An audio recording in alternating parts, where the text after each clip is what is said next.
folks. Welcome to Nino's Corner.tv. I'm with Colonel Douglas Macgregor, and he just wants me to call him Douglas from here on out. So I'm going to just call him Douglas. Douglas, thank you so much for joining me. I'd love to get your perspective. I've seen you all over the internet. You're making a huge splash everywhere, especially with the times we're living in now. I mean, we're on the border of chaos, it seems like, in the world, and tensions are high. Douglas, thank you so much for joining me. Hey, happy to be with you, Nino. Heard lots about you. Good or bad? What difference does it make? It doesn't. It's probably mostly bad, but I'll go with it. All right, man. So today, Trump has declared Antifa a terrorist organization. I mean, I know we all saw that coming. But, you know, I'm watching these accounts get pulled from TikTok. I'm watching a lot of these almost like mental illness just spread across the internet, celebrating a death of someone that, you know, I believe was a patriot and a good man. You know, he spread the belief, the Christian belief and nuclear family values. And a lot of people are just, you know, using their freedom of speech, right?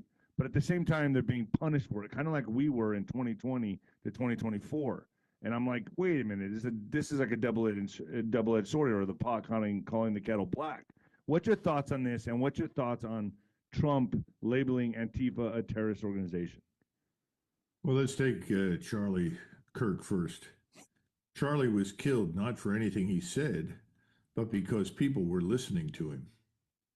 That's the problem.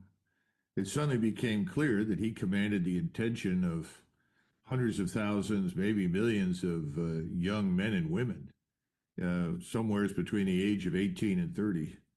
And as a result, he was judged to be dangerous because he could actually move things along. Now, let's be frank. I saw him a few years ago, and I'm trying to remember what the issue was, but he was someone who had his pulse on the population, the younger generation, and he listened, which is something a lot of people don't do. And so he changed his positions, and the most recent change, of course, was on Israel and what the Israelis are doing in Gaza. He also changed his view on Epstein and the importance of bringing that to light. And this sort of thing began to spread very, very quickly. You had lots of people listening and saying, yeah, you know, this is outrageous. You don't kill people at will, men, women, and kids, and drive them out of their homes where they've lived for 1,000 years or more. That's just not right. And he finally said, no, it isn't right. And he began telling other people it wasn't right. And the rest is history. Somebody decided to kill him. Right. Now, we could sit here for the next 30 minutes and speculate on who the somebody was. But we do know, for instance, that there were at least 3 unmanned aerial vehicles, that is drones overhead, which is a little odd for a Turning Point USA rally of, 3,000 people. NSA reported, I'm told, that there were lots of Israeli cell phones in the audience. That's unusual.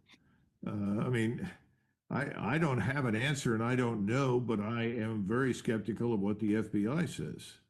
And that's not a new revelation. I've been very skeptical of them for some time. And if they call you up, I've been through this. I was called and they asked me, will you tell us a little bit about your views on Russia and your sources?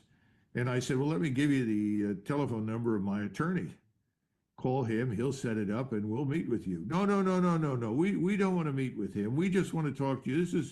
This is a relaxed conversation. You're not in trouble. I said, well, that's great. Well, then call my attorney and set up the meeting. Well, no thanks. Forget it. Click. It was off. Wow. I mean, my point is that I'm at the stage now where I don't really trust that agency, and that's hard for me. Even with 𝗬𝗏 and Dan Bongino, I mean, they're the ones that came out and said, "Oh, there is no Epstein list. Epstein did, you know, he did self-delete," and it's just like everyone knows that to be false. Everyone knows. Let's keep in mind, you know, you change maybe 2, 3, or 4 people at the top of any large organization. It's not going to make a lot of difference. You know, if you're really going to change an organization, it has to be huge turnover at multiple levels. That hasn't happened. So, you know, bottom line is it's not something I'm comfortable with. And I feel badly because I grew up in a household where everybody worshiped at the altar of the FBI as Right. the defender of everything good in the United States. I mean, it never even occurred to me it would be any different. So I think we're all skeptical now. We should be. And I don't know that we'll ever find out what the dickens really happened. I mean, I'm not sure we know what happened in Butler, Pennsylvania. Even with JFK, I mean, 50 years later, they come out with some information. I still don't trust it. Yeah. But if I wake up dead somewhere and they say, well, Macgregor shot himself, let me tell you right here and now, that's not going to happen. I'm not shooting myself. Well, thank you for making that clear. But I mean, if you really think about it, Charlie Kirk was capturing the minds and souls of the young generation, spreading the word of Christianity, the nuclear family, and that is a big no-no. That's a big threat, right? That's a big threat to the liberal left or globalist agenda, correct? I think so. And when we talk about these globalists, we have to understand this is not something that popped up last week. This is a movement that began in the 1960s, 1965 onward. Would you say it started with Project Paperclip when we brought over the German scientists, and that's when it was birthed here, or was it? No, I think Paperclip was an act of national security. You know, we desperately wanted them because without them, you wouldn't have had NASA, you wouldn't have had intercontinental ballistic missiles. Forget it. The U.S. was woefully behind technologically, way behind the Germans. No, we were interested in their jet-powered aircraft. It took us another 20 years to produce anything close to what they had. So no, I think that was something that made sense. And you know, when your national survival is at stake, remember the Soviets were just as interested in capturing all of this technology as we were. And when the war ended, we were lucky because Wernher von Braun had contacted us. That's what people don't understand. I thought the technology really had that turning point, no pun intended, but that turning point when the Roswell crash happened. I believe that's when I mean, really, let's think. Don't you think so? I mean, that's when everything kind of really shifted and technology just boom right after the Roswell crash. Well, somebody, there are people out there who insist that there was such a crash in the Black Forest in Germany in the 1930s. Okay. And there are. So that's why Germany got the technology first. Well, there's two people that insist that that's true, and they also insist that when questioned privately, they said, well, Wernher von Braun, how did you get so far so fast? And he said, well, we had help. And they said, help from whom? And he pointed up. Now, that's something I can't prove, but supposedly that was said. These are things beyond our ability to confirm. But what we can say, when you talk about something like Operation Paperclip, we needed him, and we needed about 300 of the technicians that he brought with him. They made all the difference in the world to our national security over the next 25, 30, 40 years. Right. You know, like when you look at the technology today, man, and I'm just watching these.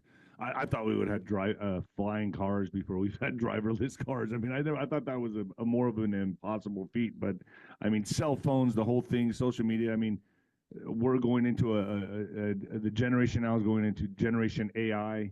I don't even know what to expect with what's coming down the pipeline now. I mean, this is just going to get so insane. Well, people don't understand that technology develops on a very uneven basis. You'll have a great leap forward in one area, and the other areas will stagnate for many, many years. Back in the 1930s, and then as recently as 2010, I think it was this Michio Kaku, this Japanese scientist who predicted that by 2020 we would all have laser pistols and laser cannon and everything else. Well, we're still a long way from that sort of thing. We still are dealing with laws of physics that we have been unable to break. Right. We've got something called fractal mathematics that is an integral part of that. We haven't been able to break the code on a lot of these things. Now, that doesn't mean we won't at some point, but that's why some areas are rapid development, other areas not so much. Let's shift gears just for a second. Let's talk about Russia. Let's talk about NATO. We know that, on my channel, we talk about this all the time, the globalists, plotting to create a world war scenario, World War III. Yeah. What do you make of the situation right now developing with Russia and NATO and Trump's meeting with Putin in Alaska? I mean, he gave the role. I mean, he literally gave Putin the red carpet treatment and kind of shafted Zelensky. That says a lot to me. But what do you make of all this? Well, I'm not sure that President Trump did exactly what you said. I think he wanted a photo op badly. Trump's very big on optics. Okay. Remember, he had a lot of experience with professional wrestling, so I'm sure he understands what that means very well. True. And he's a reality TV star. And remember, it was not the Russians who asked for the meeting with us. He sent Witkoff to Moscow and said, I want a meeting. And I think initially the Russians were a little surprised because they expected a meeting that would involve a discussion of proposals. People would have studied these things in advance. Each side would come in with its views and there would be a discussion. None of that occurred. When President Trump and his team showed up, they didn't show up with any proposals at all. President Trump said, I want a ceasefire. And once again, they explained why that wasn't possible. That was not the path. You know, a lot of people don't understand when World War I ended with a ceasefire, there were weeks before that there were negotiations. In other words, when things ended on the 11th, it was because there were negotiations leading up to it. They agreed something, and then there was a ceasefire. And the Russian point is that's what has to happen now. We've never recognized their legitimate national security interests. And you can't do business that way. You can't walk in and say, you don't have any, we're in charge. You know, we're no longer the sole superpower.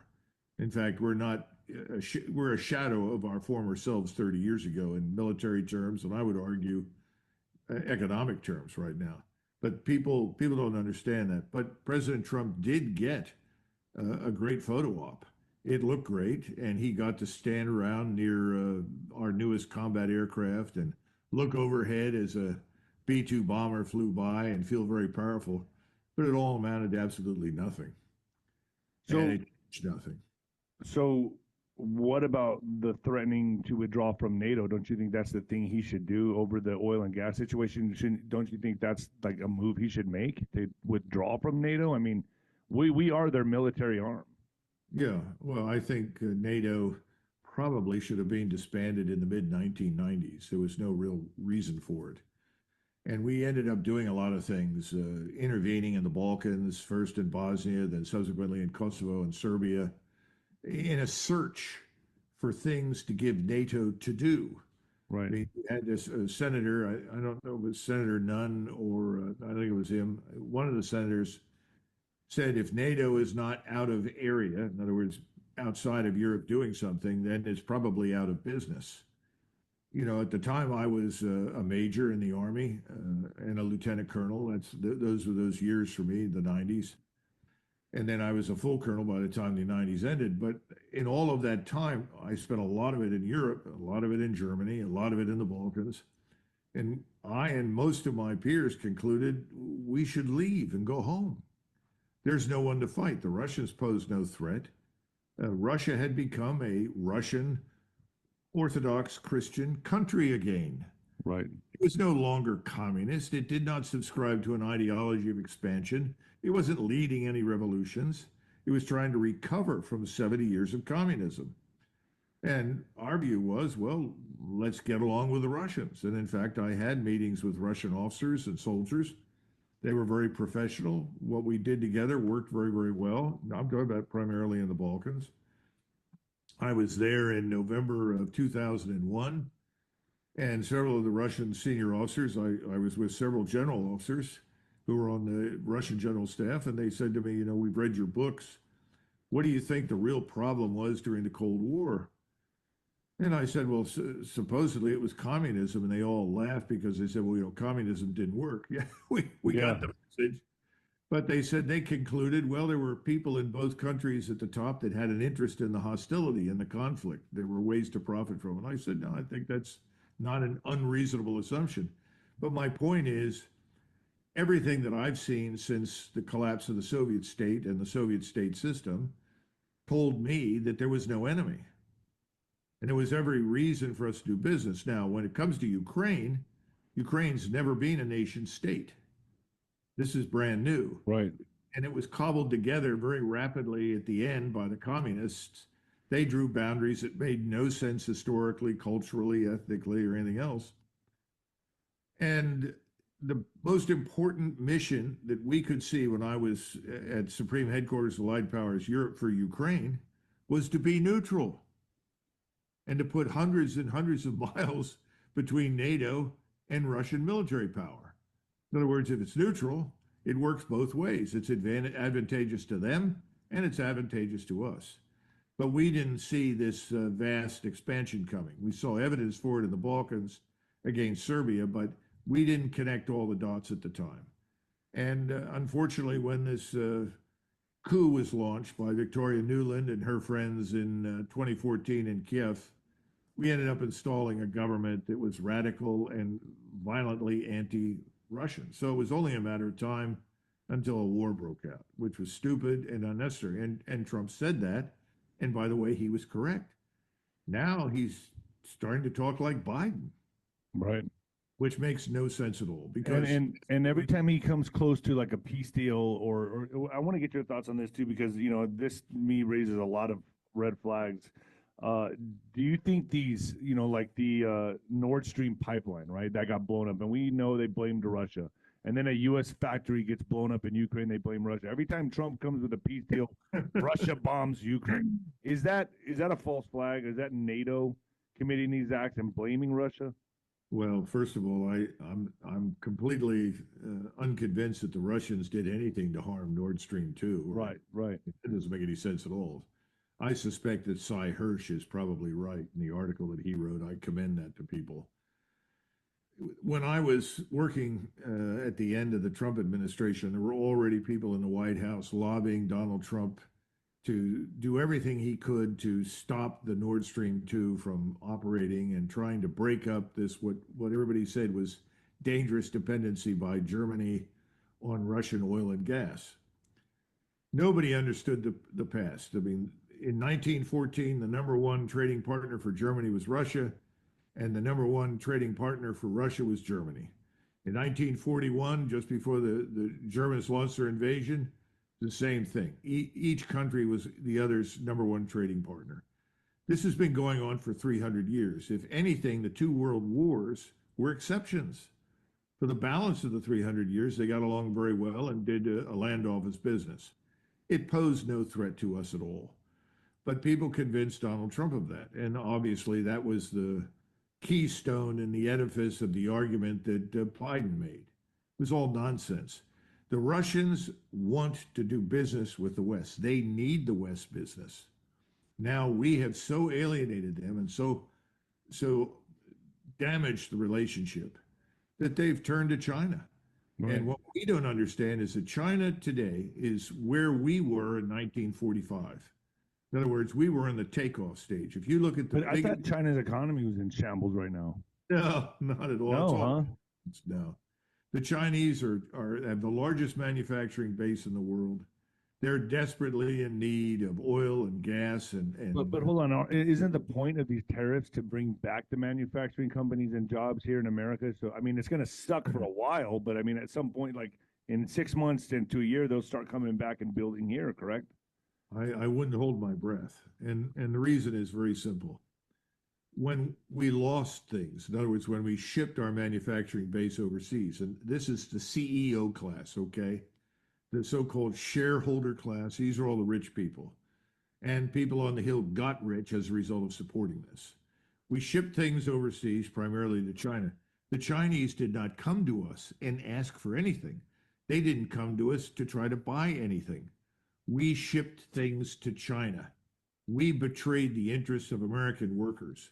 We dismantled our own manufacturing base. Now, here we are. Trump says, I want to bring it back. Well, that's great. So how do you do that? Do you do that by threatening, which is what he's really doing with his tariffs, 100% tariff or 50% tariff against India or China? Is that going to do any good? No, because they have developed to the point now where they don't have to depend on us. Right. Yeah, that's just go around us. Yeah, that's the problem now. The supply chains are shifting away from us and shifting to China and to India, because supply chains in business to be successful need stability and predictability. But the number one consumer is the opposite. The number one consumer, what Trump's trying to play with leverage is the biggest consumer of all these products is America, right? So he's trying to bring the manufacturing jobs back to America so we buy from our USA made, right? Yeah. But where's the incentive to build that? How do you bring not only foreign investment, but our people here in the United States that have capital? How do you incentivize investing it here? But aren't they? I mean, he's bringing in a lot of people to bring 600 million. Mark Zuckerberg, AI Palantir. I mean, no, I'm just asking. Well, honest question. Palantir doesn't employ very many Americans. Remember, the future of AI, the future of AI is I mean, the base is going to be here in America, correct? And Amazon, the whole thing, technological. If you look at the AI package that we were peddling on the internet and promoting, the Chinese suddenly developed another AI package for which they charged nothing and put it out there to the whole world. And it's much better than anything we offer. Let me ask you this. What about Taiwan right now? I mean, they're in the balance right now. They're on edge.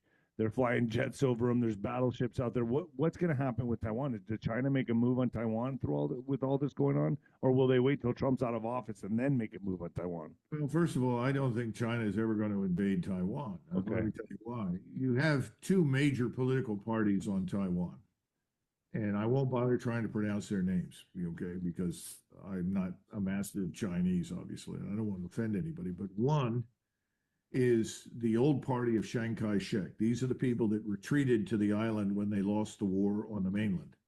That party is very pro-unification with China. They control the parliament right now. The other party is a pro-Japanese, pro-American party. And the president is currently from that party, but he doesn't control the parliament. As long as we do not put rockets and missiles on Taiwan that can reach the Chinese mainland, the Chinese don't particularly care what happens on Taiwan, because the Taiwanese banks are as heavily invested in China as China is invested in them. In other words, if you had a crisis tomorrow morning, somebody thought they were going to go to war, the banks on Taiwan would shift all of their assets to China to ride out the war. Now, think about that. Does that sound like an imminent invasion? Now, what everybody talks about, what Donald Trump was talking about, is the microcircuitry they produce, which is the most sophisticated and the best in the world. Everybody currently needs it. Japan needs it, Korea needs it, China needs it, and we need it. They're selling to everybody. Nobody wants to destroy that under any circumstances. Why can't we just bring them here and give them? Well, Donald Trump tried to do that. And at the end of his first term, he had closed what he thought was a deal with the owner of the manufacturing base in Taiwan. But as soon as he was out of office, it fell apart. But it fell apart for a reason, because the owner said, "You've got a problem." And they wanted to go to Arizona, as I recollect. You don't have the human capital to man the manufacturing. So bring them. Ah, well, now you're talking about bringing in Chinese to do the labor. If they're just doing the labor, I mean. Yeah, but it's not just labor. You're talking about very sophisticated, precise work. We need Americans to do that. The Chinese already have lots of people who can do that. We need Americans to be employed in those places and do that work. That's what Donald Trump wanted, and I agree with him 100%. Yeah, but to get it started and then have Americans come in and train under them. Ah, that's different. There was some talk about Chinese management initially, just as we've had German management in factories in South Carolina, North Carolina, Georgia, where we produce automobiles, for instance. We do some of that down in Mexico, where the top management is American or it's European or whatever initially. But the problem is, it's more complex than that. Our educational system has failed us. Oh, we are not, yeah, but this is not something that you learn on the fly. We need people who are technically competent, who are not necessarily going to four-year colleges and studying archaeology or basketball in year four. But that's why I'm saying bring them in and have them train us. Have them train us under them, train Americans under them. And that's what we'd have to do if you really think about it. That's the only way. Well, the Chinese owner wasn't terribly excited about that because he met the people that he was going to work with and didn't think they had what it took to be successful. Now, all I'm trying to say is that it's sort of like you in boxing. You know, when did you start training to be a boxer? How old were you? 5 years old. Well, okay, 5. I didn't meet you when you were 5 or 6. It could be dangerous. Anyway, But the point is, you start years in advance. Right. And you take years of training and conditioning so that things become automatic that otherwise have to be learned. Right. That's the problem for us here in the United States. It's a problem in our military establishment as well. It takes 10 years to build a combat formation from the ground up. That's to be any good, that's what it takes. And I agree with you. And that's why the globalists who've intercepted or infiltrated America have taken decades to socially engineer Americans, and our school systems are indoctrination camps, you can call them, churches even, to create this army of misfits they have now, which we call, that's right. You know, the fatherless. They took the father out of the home. They implemented all this. It's not like you said, 1960s, Summer of Love, and all this stuff. And that's how they engineered and socially engineered culture to where we're at right now. So we have to start somewhere, right, Douglas? Yeah, well, we do. We absolutely have to start somewhere, and that's the problem. Where do we start? How do we start? We just start. We just start. No. For instance, no. There has to be a strategy. We have no strategy. The Japanese, the Chinese, until recently, the Germans. If I took you to Switzerland, you'd see the same thing. There's a national scientific industrial strategy. People sit down and plan out for the next 10 years what has to be taught, how it's going to be taught, where the students are, how you're getting them into the classroom, what do they need to leave with. And by the way, the corporations need to be brought in, and they are, for instance, in Germany and Japan, to identify students that they can hire when they graduate and put to work. I agree that things take time. No, and I agree with you, but the only reason I say we should start now is because I know this takes time. But why don't we bring the people in from Taiwan, give them start schooling our kids, start there, give them amnesty. They're scared to death of China anyway. Bring them here, give them amnesty. I'm serious. I mean, let them be American. You don't have to give the Chinese from Taiwan amnesty, for God's sakes. That's not required. They're not an enemy. I don't think that China is. I just think China has bad habits for reasons of history and culture that we need to come to terms with. I mean, everywhere we could spend time talking about that. But listen, in theory, you're right. But I'm simply saying there has to be a larger strategy, because the government has to reinforce and support these activities in a way that makes sense. And let me give you another quick example. You've heard about rare earths. Everybody talks about rare earths. You can go look them up on the periodic table. They're down near the bottom. Yeah. They are out there, but they are in great quantities in certain places on the globe. We have been dependent upon these coming out of China and Mongolia for decades. We have rare earths here. There are rare earths in abundance in Canada. Now, here's the rest Alaska. of the Yeah, but here's the rest of the story. You have to have a refinery that converts tons and tons of material into perhaps 10 or 15 pound bags of rare earths. Okay, where are the refineries? China has a refinery. Kazakhstan has a refinery. Do we have a refinery? No. So we're shipping everything to China or Kazakhstan to be refined. And then everybody complains about our dependence and our national security. Well, what the hell have we been doing? Who is sitting up in Washington and looking at the strategic picture and figuring out that we need to be as independent as possible in the area of rare earths? We need to gather them from other sources. Right now, Norway has one of the largest caches in the world, probably the largest single concentration of rare earths in Europe. The Norwegians and we are very close and good friends. And Congo, correct? And Africa. Oh, of course. So if we build a refinery, we can bring their rare earths here, refine it. We can ship rare earths back to them in a refined state, but we can also keep what's here. We pay for it. In other words, we haven't thought through this thing at all. You know, your coal seams in the Appalachians right now, and the seams are rare earths, huge quantities. Nobody ever thought about that. They think coal is only about coal. No, it isn't. You can mine coal. We have very good, high quality coal, by the way, desperately needed in China, desperately needed in India and other places.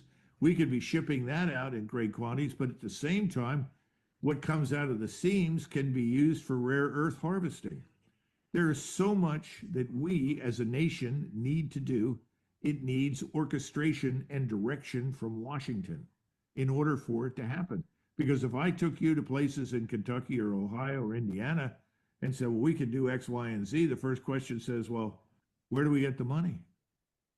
We need capital. Right. But instead of investing it that way, we've got $1 trillion defense budget.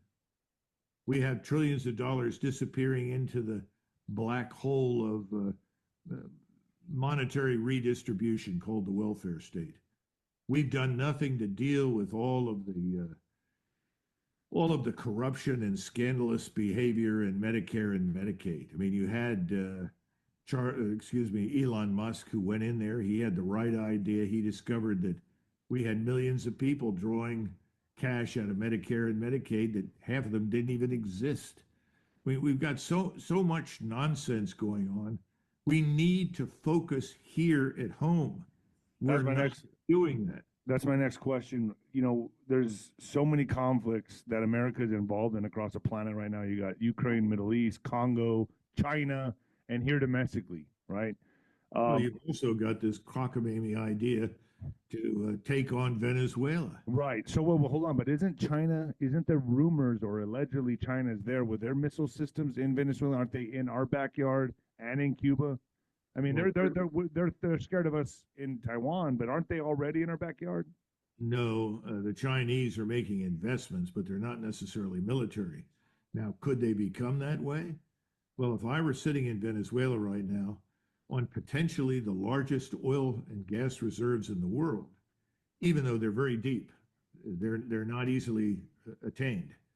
And that's something we do better than anybody else. In terms of deep drilling, we have the best technology, the best technicians in the world. We could go down to Venezuela. We could restore that very, very quickly. We could improve the lives of the people in Venezuela, but we'd have to do business with Maduro. In other words, we'd have to accept the fact that he's in charge and work with him. And don't you think it's important to overthrow him? I mean, he's accepting from the Chinese. Well, I mean, the parts of the drugs that come through Venezuela to Mexico to America. No. All of the few drugs that come out of Venezuela come out of Colombia. They go through Venezuela, and the generals of the Venezuelan army are skimming off the top of that trade to make themselves rich. But the stream of drugs that come out of there is minuscule. So what's the strategy then? Why are we going after Venezuela? What's your view on that? I think Secretary Rubio has turned this into a crusade that he and his supporters want to conduct. I don't see any reason for it. I think it's a very dumb idea. You really want to stop the drug problem, you've got to begin here at home. Well, I live on the border, so I'm right here in El Paso, and I witnessed the Ciudad Juarez killings, the wars that happened here. It's bad, but right now it's the safest it's ever been. The military is all up and down this border.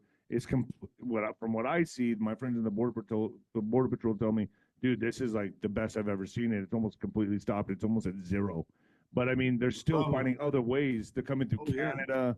Well, the problem is not with the Border Patrol. The Border Patrol has always been, in my judgment, underfunded and underpaid. Well, I mean, the military is here now. Now it's all military zoned. I can't even get near there now. It should have stayed military. You know, that's where General Pershing, as a one-star, commanded the entire Mexican border in 1917. We should never have given that up. The military should have always been there. It was there since 1846 because Mexico has always had problems internally. That place has been in some form of revolutionary upheaval almost from the time the Spaniards left. Right. I mean, well, the cartels run Mexico, man. I mean, well, they do. You're absolutely right. And by the way, that's far more serious than anything happening in Venezuela. But my point to you is it's not enough to guard the borders. First of all, the legal points of entry are a big problem because the cartels can pay every customs officer on the legal points of entry $30,000 a month. I used to pay him a couple hundred to cross stuff over. Back when I was a kid, I'm just saying. Yeah, well, you got off cheap. I did. It's a lot more expensive. Well, we're seeing not only drugs and people being trafficked through these legal ports of entry, we're also seeing trucks full of cash. You're talking millions of dollars moving from north to south. And again, you've got people there at the legal ports of entry say, come on through. Come on through. You've been paid to let them through. my point is this. First of all, I would take over all those legal points of entry with the military. And I would take them over on a rotational basis, rotate battalions in every 30, 45 days, whatever is necessary. We've done that before. We did that on the Czechoslovak and East German borders. I did that as a young officer. And we did it along the Euphrates River after in 1991 and controlled that border. The military knows how to do it, and our technology today is brilliant. It's so much better than anything we had 30 years ago. It's not even funny. Now, having said that, though, where's the problem? The problem with drug use and distribution is here at home. Yeah. Now, Lee Kuan Yew was the president of Singapore. He built Singapore after World War II, literally himself. And they had a terrible drug problem. And so he established a law. If you come into Singapore and try to distribute drugs, you will be executed. Right. Yeah. You know what? It went away. It went away quick. You're damn right. And people say, well, are you going to execute users? I said, no, I'm not interested in that. I want to get the people that are selling the drugs. If you come into this country and you try to sell drugs, I don't care if you're an American citizen or a foreigner, we should execute you. I agree with that. To be quite honest with you, I agree with that method. That'll stop it immediately. Exactly. Even the guy down the street that's selling bags of whatever, the small time dealer, they'll be scared. This will stop immediately. Right. You don't need to execute that many people to make your point. No, just one publicly. But so, what's your thoughts on Trump now deploying the National Guard into 19 states? It looks like he's going to go into Chicago. They're expecting a lot of civil unrest, even like a minor, I don't imagine it's going to be much of a civil war, but let's say civil unrest. What's your thoughts on this? Is he going about it the right way to clean up our streets and take these drug dealers, this crime off the streets, of violent crime at least? And do you feel like he's getting ready for something bigger, like arrests? Do you think that's why he's putting his chess pieces in order to get ready for? Because if they protested and rioted for George, I think they're going to do. Well, in 2003, I was still in active duty, and I was following the news about the deployment of our forces to Iraq, or actually at that point to Kuwait, to move into Iraq eventually. And in the Washington Post, there was an interesting article, an interview with people in Washington. And the interview that really, really had an impact on me was with an elderly Black woman. She was probably in her late 60s, maybe 70. And she said, well, I know that we're sending forces to fight in Iraq, but I wish the Army would come and occupy my neighborhood and get rid of all the drug dealers, pimps, and criminals that threaten all of us. Now, that was 2003. If you talk to the people living in the neighborhoods right now, I think you'll find that most of them would welcome the U.S. military in that area to clean it up. Yeah. Now, do they want it permanently? No. They got to leave. And does the American military want to do this permanently? No.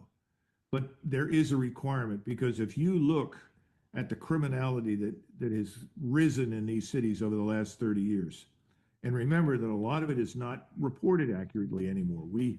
That's the other problem with the government. It doesn't always report the statistics honestly of who's killing whom and why.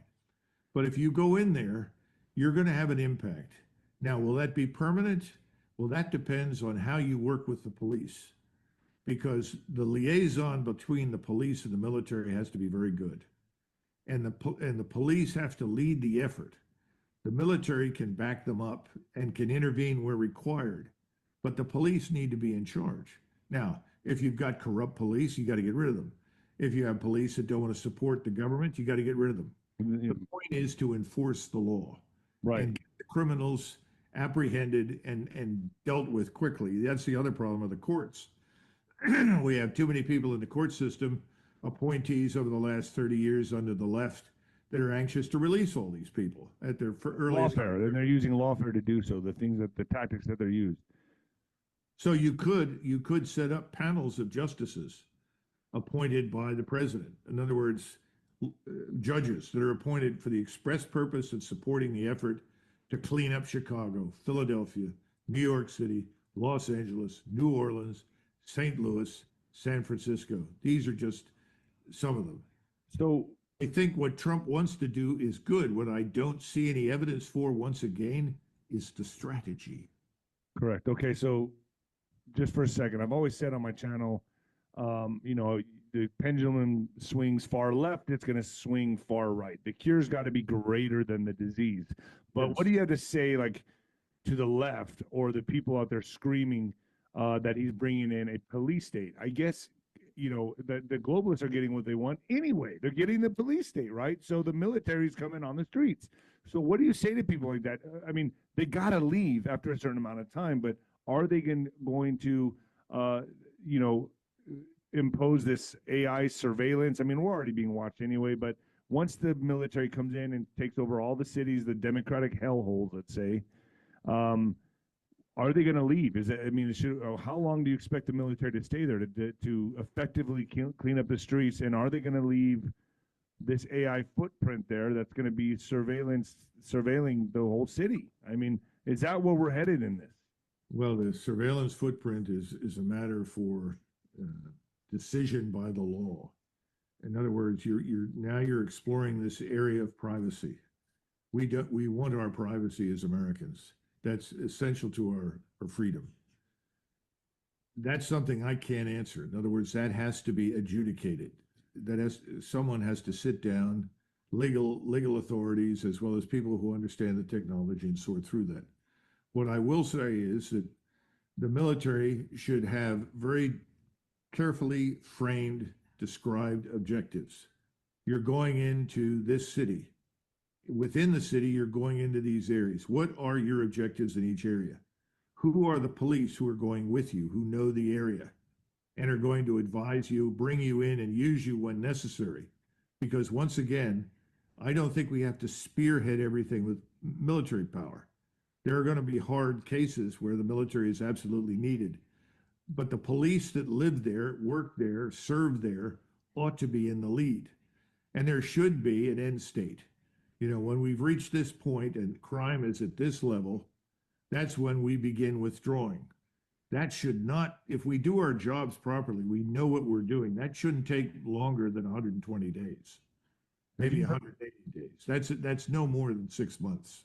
Have you heard of these SUVs pulling up and dragging the homeless people off the streets and nobody knows where they're going? I mean, this is a huge problem right now. I've been watching a lot of this on YouTube, and it only started happening under this administration. And I'm wondering, I mean, obviously we don't want degenerate behavior. We don't want people shooting up and defecating all over the streets. I'm all for that, but there's a lot of videos coming out right now that I've been watching that the homeless people are disappearing in places like Houston, Austin, and they've been doing a lot of reporting on this and asking other homeless people, and they're saying, we're scared. We don't know what's going on. They're dragging people out. They're coming in these SUVs and just taking them off the streets.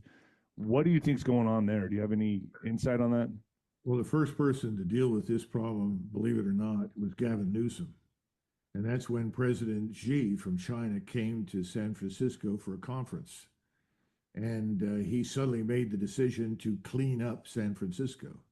And thousands of homeless drug users who were doing all the things that you described disappeared. Well, where do they go? Well, I don't know where they went, but I know that they didn't all die because large numbers of them came back again after Xi left. Now, I think what you have to do is understand that large numbers of these people are mentally ill. Right. And they have to go into some sort of treatment center. You have to set something up. You can't release them on their own recognizance, because if you do, they'll go back and repeat the behavior they were, you know. Right, and nobody wants to step over needles and feces and tents. Nobody wants that, and I agree with that. But where are they going is the question. I mean, well, all I can tell you is that Gavin Newsom did this in at least for a temporary period because of Xi's visit from China. I think that, first of all, I see no evidence that anybody's being executed. That's a lot of nonsense. Okay. Where are they going temporarily for treatment? Who's viewing them? Who's interviewing them? I don't know. I'm told that they are apprehending people and then interviewing them. In other words, they're separating what you're describing as homeless from people who are actually illegally here in the United States. That's going on. ICE is, contrary to popular belief, and I know Tom Homan He is a decent, honorable man. I don't think he has any real authority, sadly. Doesn't have much money, but everybody respects him and knows him. And I'm absolutely confident that he would never engage in that kind of behavior. And I don't see any evidence from what I've seen in Washington with the National Guard of any, Gestapo tactics or brutality. In other words, we all have to step back from all the abuse that is hurled in the direction of the government, of the Trump administration, of the president. A lot of that is just nonsense designed to discredit everything and anything he says. I mean, you started earlier, you mentioned Antifa. We never talked about that. But Antifa did a couple of $1 billion worth of damage across the country. I've forgotten the exact number of people there were a lot of people seriously injured, and we didn't do much about it. Right. Right. And then we went to this thing in January, which was never what it was billed as in the media, Right. Sort of dangerous insurrection. And I was actually dragged in, and they asked me questions in connection with it, even though I was at the Pentagon on that day. And I said, well, my definition of an insurrection is when you have a few thousand men with guns who show up and shoot their way in. I said, I didn't see any guns. The only people that I saw with guns were policemen. Right. And they were being let in by them. Yeah. So everybody has to exercise a certain amount of judgment when they hear a lot of these allegations and test, for the truth. I don't think we're getting a lot of truth. I think we're hearing from senators like Dick Durbin, who's a very prominent Democrat who utterly hates and despises the Trump administration and is going to try and discredit anything it does. And he's not the only one. There are many others. I think Schumer is similar. The point is you've got to step back from this and see what's real and what isn't. And I saw it on the other side. I saw a lot of things said about his administration that weren't true. And nobody in Washington is neutral. Everybody is on a side. Right. And it's unfortunate, but we're Americans. We're supposed to listen to this stuff and ask ourselves a question. Does it pass the smell test? So most of it doesn't. So before I let you go, I want to get a grade from you on Trump. What thus far in his presidency, what kind of grade do you give him thus far? Well, it depends on what you look at in terms of foreign relations. Altogether, if you give separate grades if you like, but I think he has blown it in foreign policy, foreign relations. We should have simply walked away from this Ukraine thing, told the Europeans to stop the nonsense, get our troops out. He should have come in with a plan for the whole border to militarize it quickly. Remember, the president is most powerful in the first 90 days of his administration. And he could have done wonderful things here at home on the border immediately, and it took far too long for him to take action. The same thing is true for the criminality. Let me say one other thing. Franklin Roosevelt had something that he called the fireside chat. I think there were only 5 or 6 fireside chats. But he would come over the radio and he would spend 15, 20 minutes explaining to the American people why he was doing what he was doing. One of them was extending Lend-Lease to the British. We were not at war. It's 1940. And he said, what do you do if your neighbor's house is on fire? Well, if he needs a hose and water, you lend him a hose so that he can put the fire out. That's what I'm doing. Suddenly, all the opposition to helping Great Britain went away because it was explained in a way that Americans could understand. I think President Trump needs to have a similar approach.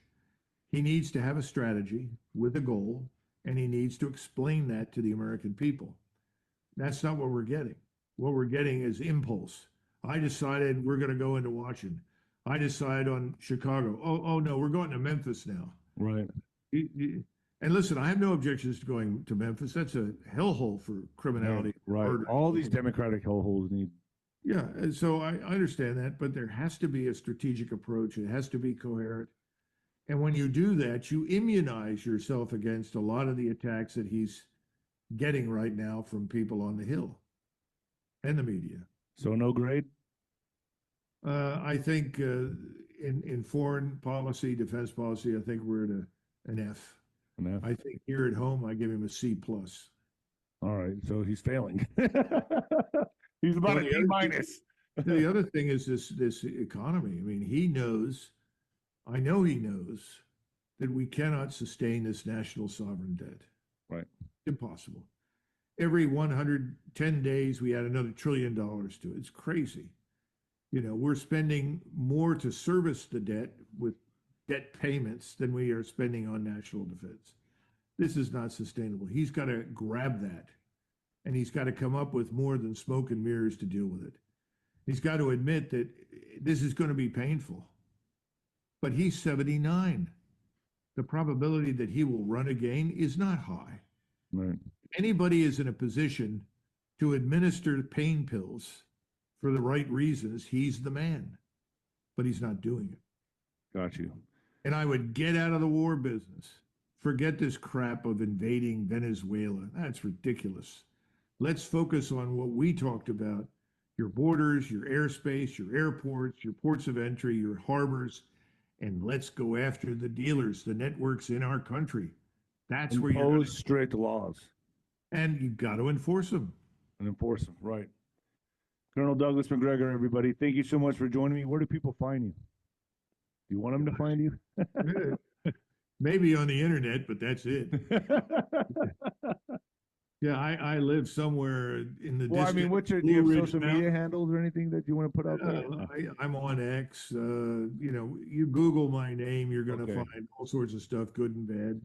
All right. And I'm on YouTube, and you know, there is an event coming up on the 4th of October in Dallas, Texas, and we were going to hold a large gathering of 400 or 500 people, but in view of Charlie's assassination, a lot of people expressed concern about security. Safety. So now it's a VIP dinner, not inexpensive, but it's going to have a VIP reception and a VIP dinner in Dallas, Texas on the 4th of October. It'll run from basically 5 or 6 until 9 or 10 o'clock at night. I think we'll have a limit of maybe 60 people, 50 people, something like that. I encourage anybody who wants to talk about these tough issues to come. Right. Judge Napolitano will be there. He'll cover the legal waterfront. Natalie Brunell, very bright financial analyst, very high on crypto. She will be there to talk about the realities of our financial situation, and I'll be there trying to stay out of sight and a low profile target. In the corner somewhere. Oh, all right, Douglas, thank you for joining me. Stay with me just for 1 second. Okay.